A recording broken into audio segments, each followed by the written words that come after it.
In Chapter 4, Sense and Sensibility. What a pity it is, Eleanor, said Marianne, that Edward should have no taste for drawing. No taste for drawing, replied Eleanor. Why should you think so? He did not draw himself, indeed, but he has great taste in seeing the performances of other people. And I assure you, he is by no means deficient in natural taste, though he has not had opportunities of improving it. Had he even ever been in the way of learning, I think he would have drawn very well. He distrusts his own judgment in much matters so much that he is always unwilling to give his opinion on any picture. But he has an innate propriety and simplicity of taste, which in general direct him perfectly right. Marianne was afraid of offending and said no more on the subject, but the kind of approbation which Eleanor described in excited, as excited in him by the drawing of other people, was very far from that rapturous delight which, in her opinion, could alone be called taste. Yet, though smiling within herself at the mistake, she honored her sister for that blind partiality to Edward which produced it. I hope, Marianne, continued Eleanor, you do not consider him as deficient in general taste. Indeed, I think I may say that you cannot, for your behavior to him is perfectly cordial. And if that you were your opinion, I am sure you would never be civil to him. Marianne hardly knew what to say. She could not wound the feelings of her sister on any account, and yet to say that she did not believe it was impossible. At length she replied, do not be offended, Eleanor, if my praise of him is not in everything equal to your sense of his merits. I have not had so many opportunities of estimating the minuter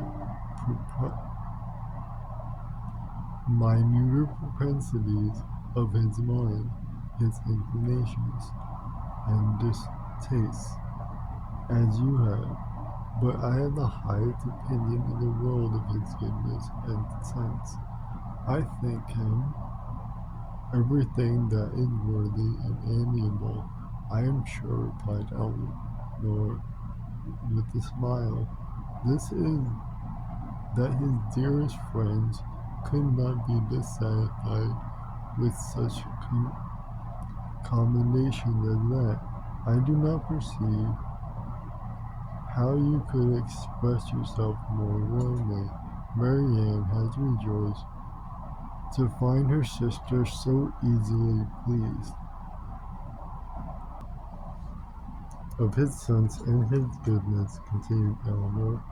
No one can, I think, be in doubt who has seen him often enough to engage him in unreserved conversation. The excellence of his understanding and his principles can be concealed only by that shyness which, too often keeps him silent. You know enough of him to do justice to his solid worth, but of his minuter propensities, as you call them, you have, from peculiar circumstances, been kept more ignorant than myself. He and I have been at times thrown a good deal together, while you have been wholly engrossed on the most affectionate principles by my mother.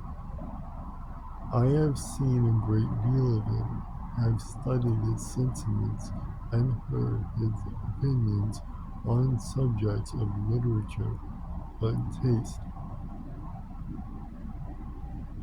and upon the whole I venture to pronounce that his mind is well informed, enjoyment of books exceedingly great, his imagination lively, his observation just and correct, and his taste delicate and pure.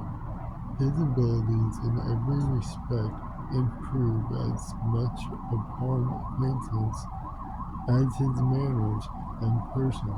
At first sight, his address is certainly not striking, and his person can hardly be called handsome, till the expression of his eyes, which are uncommonly good, and the general sweetness of his countenance